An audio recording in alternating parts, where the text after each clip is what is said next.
amahirwe menshi kubana namwe muri aya masomo mu gihe turimo kwigana ijambo ry'Imana. Inyigisho yacu itugejeje ku gitabo cya Yosuwa. Nubwo ari igitabo cy'amateka, gifite amasomo menshi afatika ku buzima bwacu muri iki gihe. Turasenga ngo izi nyigisho zibatera imbaraga mu kwizera kwanyu, kibafashe gukomera no kugira umurava nk'uko Yosuwa yari. Reka noneho twakire umwigisha wacu mu isomo ry'uyu munsi.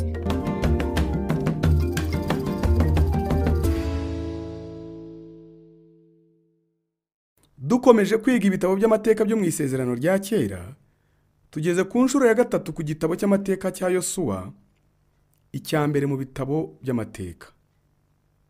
Nk'uko twabibonye mu masomo yacu abiri yatambutse, igitabo cya Yosuwa ni urugero rukomeye rwo kwizera. Igitabo cya Yosuwa ni imbusane y'igitabo cyo kubara. Igitabo cyo kubara ni urugero rwo kutizera. Igitabo cya Yosuwa ni urugero rukomerezaho rwo kwizera. Iyo dukomeje mu gitabo cya Yosuwa, tubona amashusho atandukanye yo kwizera.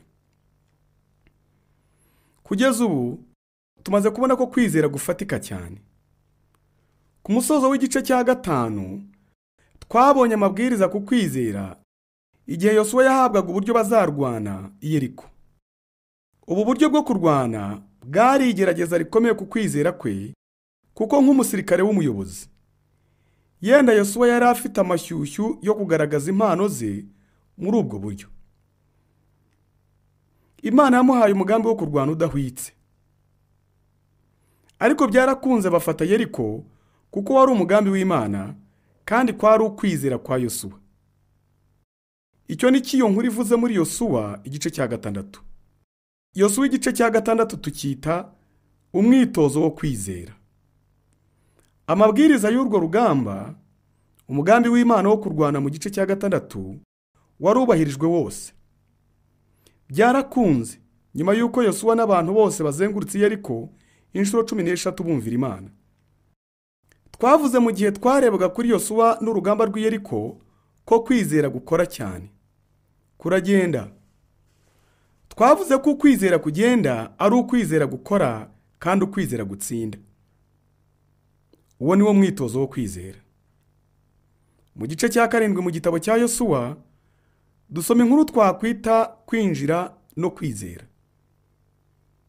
Nyuma yo gufata Yeriko mu buryo bw'igitangaza, ubwoko bw'Abisirayeli bazamuka mu mujyi wa Ayi. Ukaba wari umujyi muto. Bohereza abasirikare bake kujya gufata uwo mujyi. Aba basirikare b'Abisirayeli bahunze abanzi babo. Abagabo b'i Ayi bavuye mu mujyi wa Ayi baza kwirukana ndetse banica Abaheburayo bari baje gufata umujyi wa Ayi. Igihe ibi byabaga, Yosuwa yarababaye cyane. Kuki Yosuwa yababajwe no kumva ko ingabo ze zatsinzwe n'umujyi wa Ayi? Icyo bisobanuye cyari iki? Batsinze urugamba rw'i Yeriko kuko Imana yari kumwe nabo kandi bakoraga buri kintu cyose Imana yababwiye gukora. Ibyiringiro byonyine aba bantu bigeze kugira nuko Imana yari kumwe nabo kandi yari ibizi. Kuki Imana yari kumwe nabo bafata Yeriko? Niba baratsinzwe na Ayi, nuko Imana itari kumwe nabo cyangwa Imana itabahaye umugisha. Maze Yosuwa amenya ko ibi byari ikibazo cyo mu mwuka atari ikibazo cya gisirikare. Hari umunsi numvise umugabo wuzuye ubumana avuga ati, niba banki inaniwe, iyo ni inkuru ibabaje kandi mbi, ariko ibyo si byo byatuma dusenga. Niba umurimo w'Imana unaniranye kuko habuze amafaranga cyangwa kubw'impamvu imwe cyangwa indi, ibyo bisa nk'igihamya cy'uko Imana yakuye ukuboko kwayo n'umugisha wayo kuri uwo murimo. Maze abayobozi b'uwo murimo bagombye guhanga amaso yabo Imana, kuko ibyiringiro byonyine dufite nuko Imana iri kumwe natwe. Iyo tubonye igihamya cy'uko Imana iri kumwe natwe, icyo gihamya cyemeza kwizera kwacu, kikanadutera imbaraga zo kujya imbere mu kwizera. Twese dukeneye iki gitangaza kidutera imbaraga. Ariko iyo dufite ibihabanye nabyo, iyo bigaragara ko Imana itari kumwe natwe, tugomba kubabara kugeza ubwo tumenya impamvu.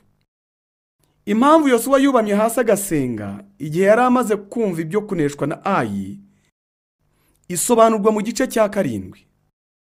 Igihe ubwoko bwa Isirayeli bwatsindiraga umujyi w'i Yeriko, kuva Yeriko wari umujyi wa mbere mu gihugu cy'i Kanani, ibyo batsindiye byose byagombaga guhabwa Imana, byagombaga guhabwa abatambyi, byagombaga gushyirwa mu bubiko bw'abakozi b'Imana. Iri ni itegeko ry'icyacumi. Ijambo icyacumi nk'uko twabibonye mu gutegeka kwa 2 ntirivuze icyacumi gusa, ahubwo bivuze icyacumi cya mbere mu 10. Icyacumi cya mbere cyose mu 10 cya buri kintu ni icy'Imana. Intego yo gutanga kimwe mu 10 dukurikije icyo mu gutegeka kwa 2 havuga, kwari ukwigisha ubwoko bw'Imana gushyira Imana imbere iteka. Igihe rero batsindaga umujyi wa mbere, Imana yaravuze iti, nta na kimwe muri ibyo mugomba gutwara, byose ni ibyanjye. Igihe bari hagati mu ntambara y'i Yeriko, umusore umwe witwaga Akani abona umwenda w'i Babuloni ushobora kuba waramutwaye umutima akawukunda. Abona kandi zahabu n'ifeza. Uruhererekane rw'ibintu bituma ducumura nibi. Nararebye, ndifuza, ndatwara. Akani yatwara umwenda n'izahabu n'ifeza maze arabihisha. Icyo cyari icyaha kuko bari barihanangirijwe kutagira icyo batwara mu minyago. Ariko yarabikoze. Yaribye, arabeshya, arahemuka. Icyo nicyo cyatumye batsindwa ku rugamba rwa mbere rwa Ayi. Iyo turebye Yosuwa imbere y'Imana aho yubamye, hari icyo twiga ku cyaha. Muri iyi nkuru ndetse n'inkuru ya Mose ku nyanja itukura, twiga ko hari igihe iyo icyo Imana ishaka ko ukora kigaragara, ntabwo kiba ari igihe cyo gusenga. Hari ahantu habiri mu isezerano rya kera aho Imana ibuza abayobozi gusenga. Igihe ingabo za Egiputa zari zikurikiye ubwoko bw'Abisirayeli ku nyanja itukura, Mose yarapfukamye arasenga. Maze Imana ibwira Mose iti, kuki urimo kundirira? Bwira ubwo bwoko bw'Abisirayeli bakomeze bajya imbere. Imana yarimo kubwira Mose iti, wibuke ko twabibonye mu gitabo cyo Kuva, ubushake bwanjye bwagombye kubagaragarira ku buryo bidakwiriye ko musenga. Babwire bankurikire dukomeze imbere. Babwire batangire kugendera ku mazi. Imana yatekereje ko ubushake bwayo bwagaragaraga ku buryo bwagombye kugaragarira Mose. Cyari icyaha kuri Mose kuba yarasengeraga ubushake bw'Imana kandi ubushake bw'Imana bwaragaragaraga. Hano rero nanone, nyuma y'urugamba rwa mbere rwa Ayi, Yosuwa yarapfukamye arasenga, maze Uwiteka abwira Yosuwa ati, haguruka, n'icyo urimo gukora. Yari arimo kubuza Yosuwa gusenga. Tubishyize mu ngiro, hari igihe biba bidakwiye ko dusenga. Iyo ubushake bw'Imana bugaragara cyane, kiba ari igihe cyo gukora, si igihe cyo gusenga. Imana yabwiye Yosuwa iti, Isirayeli yancumuyeho, bishe isezerano ryanjye, batwaye bimwe mu byera, baribye, baranabeshya. Niyo mpamvu Abisirayeli badashobora kurwanya abanzi babo. Sinzongera kubana namwe ukundi, keretse nimwikuramo ikiri hagati yanyu cyose kibatera kugwa ko mu mwuka. Kuri ubu, Yosuwa yagenzuye ingabo. Yakoze isuzuma maze baza bamunyura imbere ubwoko bumwe ku bundi. Imana, Umwuka Wera aravuga ati, nubwo bwoko. Maze Yosuwa agenzura ubwo bwoko, buri bwoko ukwabwo, maze Imana irakomeza kugeza ku muryango. Maze ahamagara buri muryango kumunyura imbere, buri muryango ukaza ukwawo, maze Imana iravuga iti, n'uwo muryango. Maze Yosuwa ahamagaza uwo muryango, urugo ku rundi, maze Imana iravuga iti, n'urwo rugo. Maze ahamagaza abagabo bo muri urwo rugo, umwe kuri umwe, maze Imana iravuga iti, dore n'uwo, yitwa Akani. Nzi neza ko Akani yari azi ko Imana iri kumwe na Yosuwa igihe yakurwaga muri abo bantu bose. Yosuwa ntiyari afite icyo gukora kugira ngo atume yihana. Yabajije Akani ati, kuki wacumuye ku Mana? maze Akani yongera kwihana kwa kundi kumenyerewe ati, nararebye ndifuza ndatwara. Akani aricwa we n'abe bose, maze Imana iravuga iti, nimusubire Ayi nzabana namwe. Inyigisho twiga hano iragaragara mu gihe tubishyize mu ngiro mu buzima bwacu, ari cyo tuba dushaka gukora iteka muri uku kwiga Bibiliya. Ishyira mu ngiro hano ni irihe? Nuko Imana itazabana natwe niba hari icyaha cyagambiriwe mu buzima bwacu. Ibyanditswe bitubwira ahantu henshi ko icyaha kibangamira umubano tugirana n'Imana. Ubwoko bw'Abisirayeli ntibashoboraga kwinjira mu gihugu cy'i Kanani keretse abagabo bose bamaze gukebwa.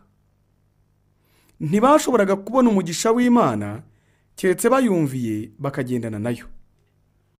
Ni nako tudashobora gutegereza imigisha y'Imana kuba ku buzima bwacu mu gihe dukora umurimo w'Imana dufite icyaha mu buzima bwacu, n'iyo abandi baba batabizi. Mu mwandiko w'umwimerere, ijambo kwatura ni ijambo rigizwe n'aya magambo abiri, kuvuga n'ijambo kimwe. Kuvuga bimwe cyangwa kuvuga ibintu bisa ni ukwatura nyakuri.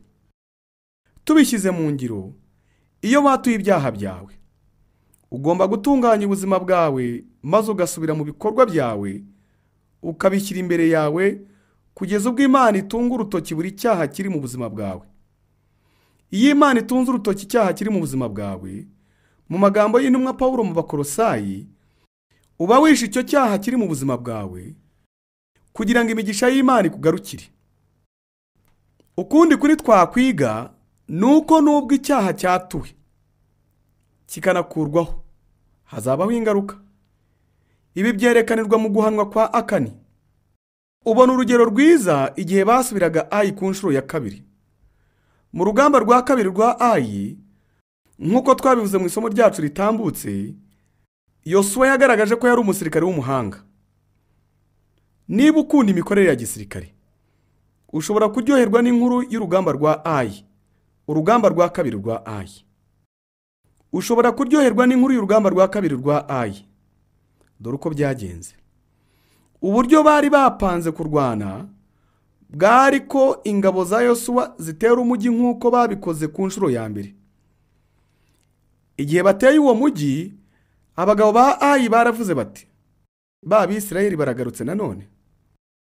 Bagahita basohoka muri uwo mujyi, maze ingabo za Isirayeli zigahindukira zigahunga ingabo za Ayi zibakurikiye. Ariko ijoro ribanziriza iki gitero, Yosuwa yari yashyize ingabo 30,000 inyuma y'umujyi kugira ngo ingabo za Ayi nizirukana ingabo z'Abisirayeli zigasiga umuryango w'umujyi ukinguye, aba bagabo 30,000 bazahite batera maze bafata umujyi.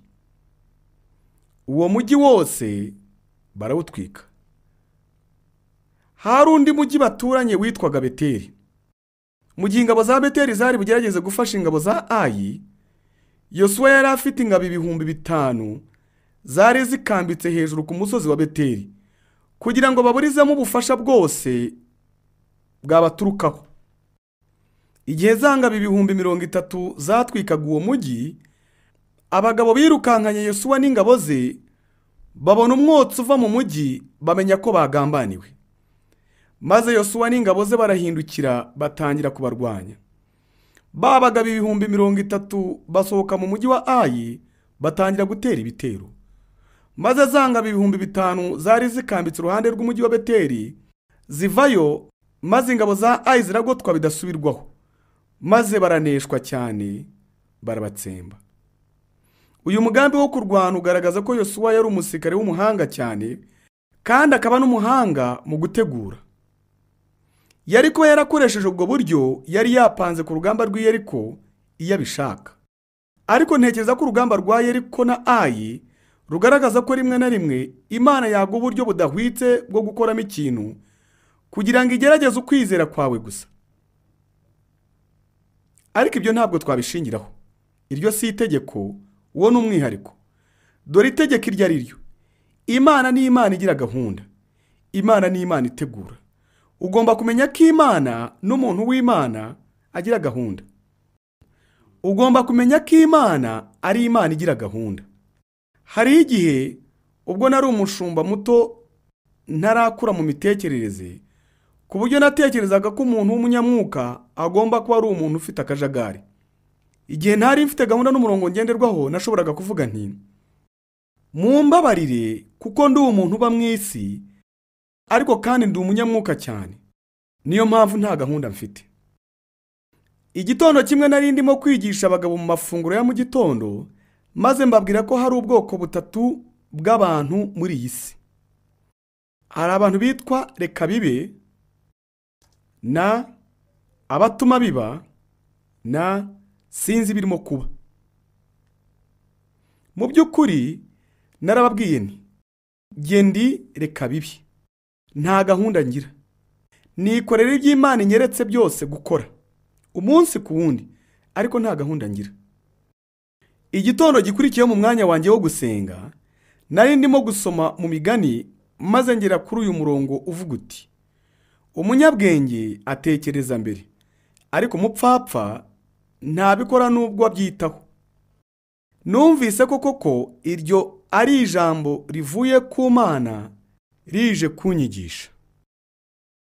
Niba uri umwe muri abo bantu batagira gahunda, niba utazi aho wavuye, niba utazi aho ujya, niba utazi aho uri, ibyo ntubirenganyirize Imana. Imana ni Imana ya gahunda, ni Imana itegura, kandi ni Imana ihorana gahunda. Tubona ibyo bigaragazwa ku rugamba rwa kabiri rwa Ayi. Icyo twiga ku rugamba rwa kabiri rwa Ayi kigaragaza uburyo Imana ikora kurusha icyo twiga mu rugamba rwa Yeriko. Urugamba rwa Yeriko rwagaragaje uburyo Imana ikora. Mu gice cya 9 cy'igitabo cya Yosuwa ubonamo urundi rugero rwo kwizera, cyangwa se byibuze ubona ikindi kintu kigize ukwizera. Igice cya 9 nkita uguhishurirwa ukwizera. Kimwe mu bintu by'ingenzi bigize ukwizera ni ukugenzura. Kugira ngo ubeho ubuzima bwo kwizera, ukeneye kumenya ubushake bw'Imana. Yenda ikibazo kibazwa umushumba kurusha ibindi ni iki: mushumba, ndi gute namenye icyo Imana ishaka ko nkora? Iyo abantu bahishuriwe ko Imana ifite gahunda, ko Imana ifite ubushake, ikibazo gikomeye kiba ni gute byanshobokera kumenya icyo uwo mugambi ari wo, cyangwa icyo ubwo bushake ari bwo. Kugira ngo umenye ubushake bw'Imana, ugomba kugira umwuka wera, kuko ugomba kugira kugenzura ko mu mwuka. Kandi ugomba kuba umuyoboke wa Yesu Kristo kugira ngo ugire kuyoborwa n'umwuka wera.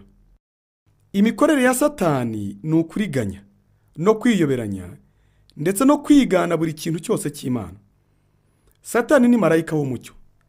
Niba utekereza ko Satani ari ikintu cyambara ikoti ry'umutuku, gifite amaso atukura n'umurizo n'amahembe, uraho yifuza kuba.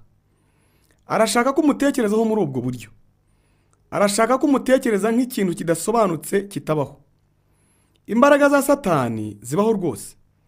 Imbaraga z'ikibi zirahari cyane.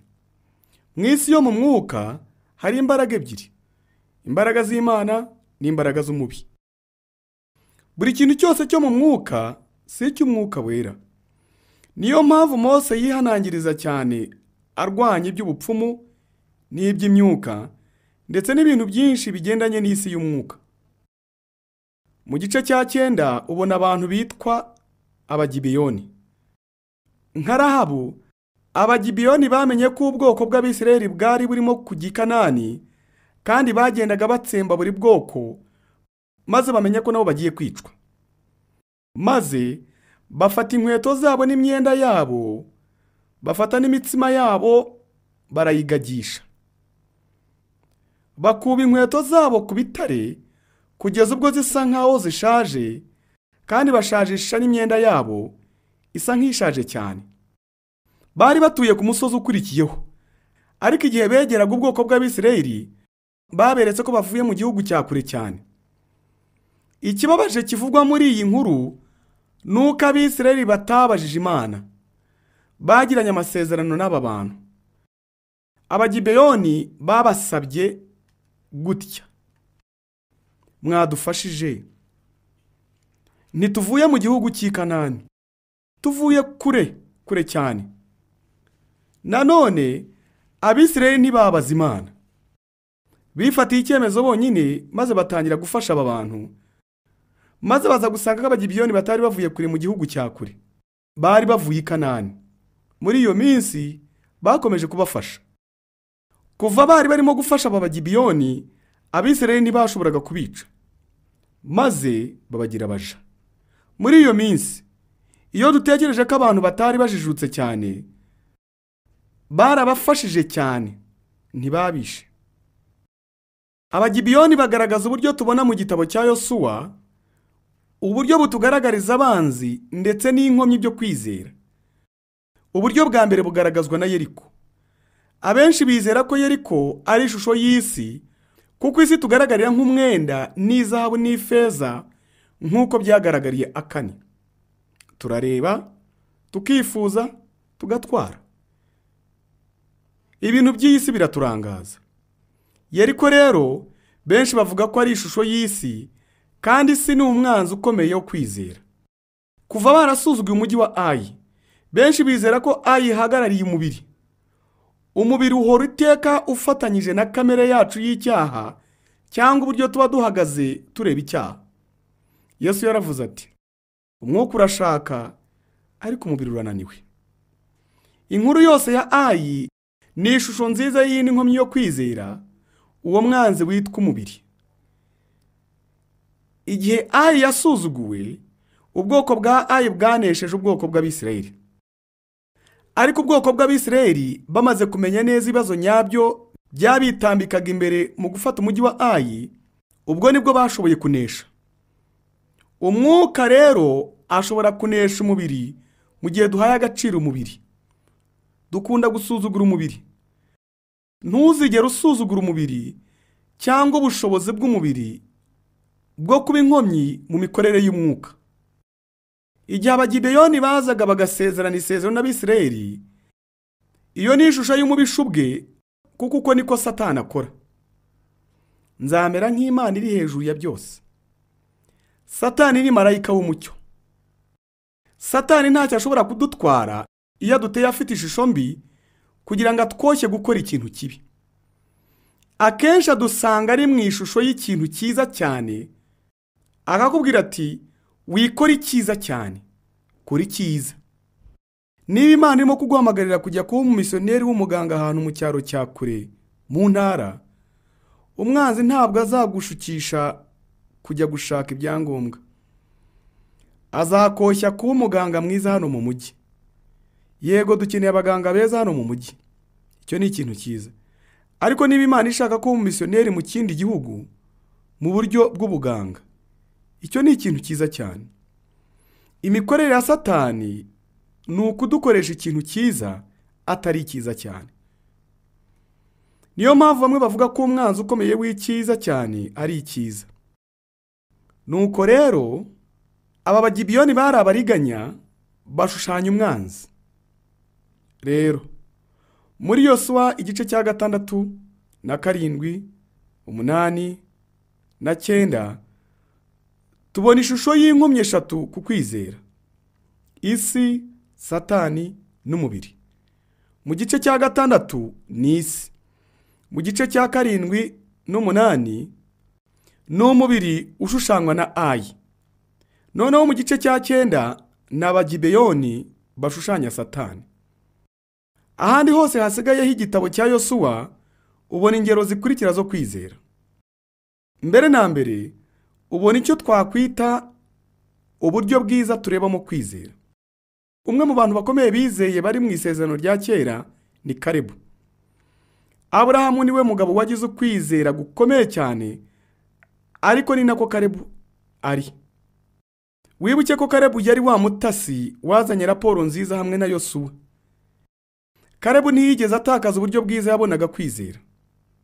Icyo gihe cyose babaga barimo kuzenguruka mu butayu mu gihe cy'imyaka 40, Kalebu yakomeje gutekereza ku mizabibu yabonye mu mujyi w'i Heburoni.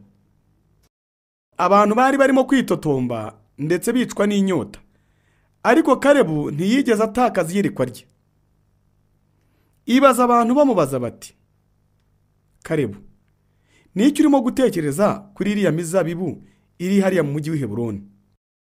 Abandi bari bafite ubunararibonye mu by'ibihangange, kubasobanukiwe ibihangange, nk'uko twabivuze igihe twabirebaga mu gitabo cyo kubara.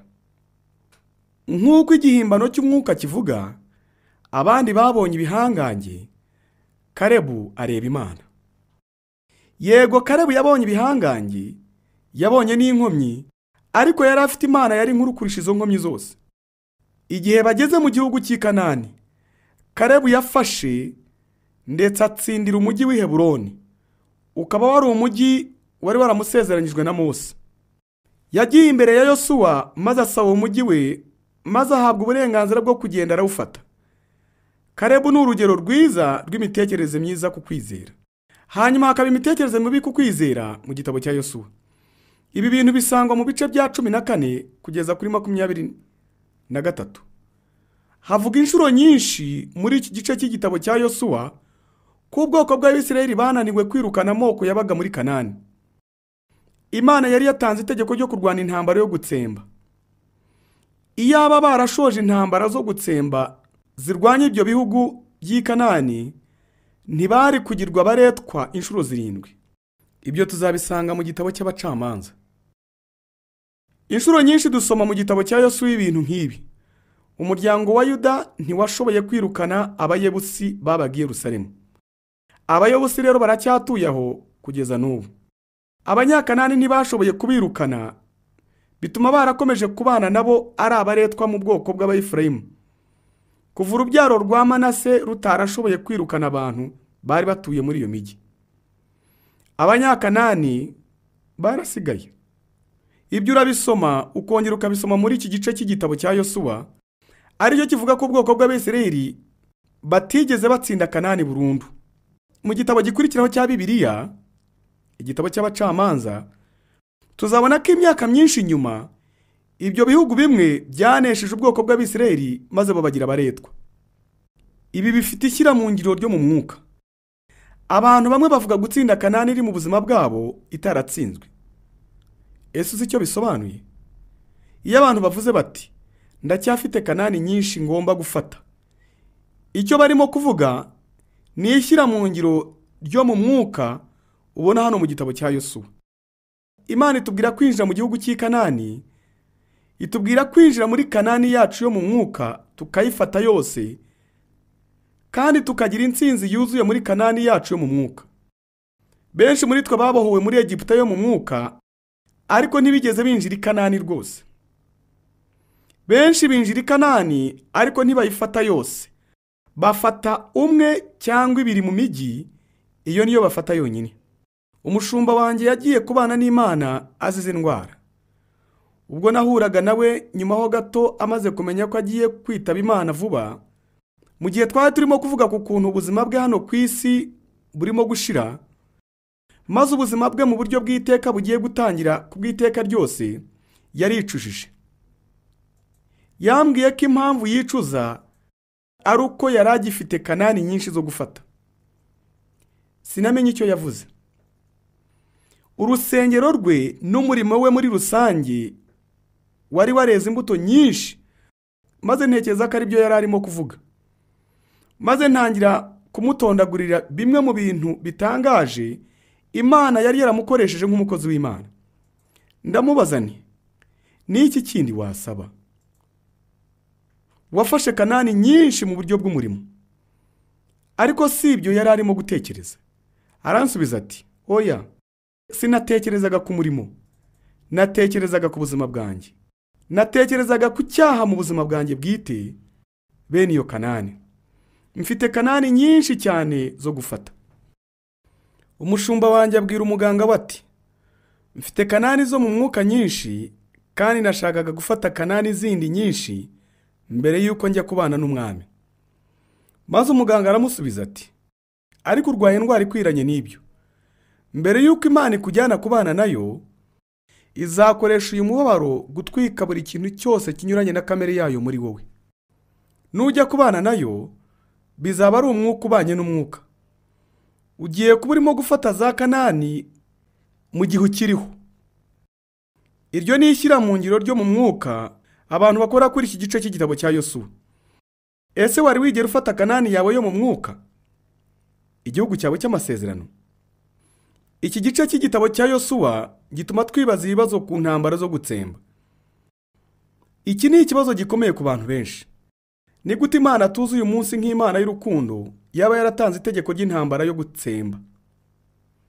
Nizera ko nzasubiza icyo kibazo mu isomo ryacu ry'ubutaha, kuko ari igisubizo kirekire kandi tuzakenera umwanya uhagije.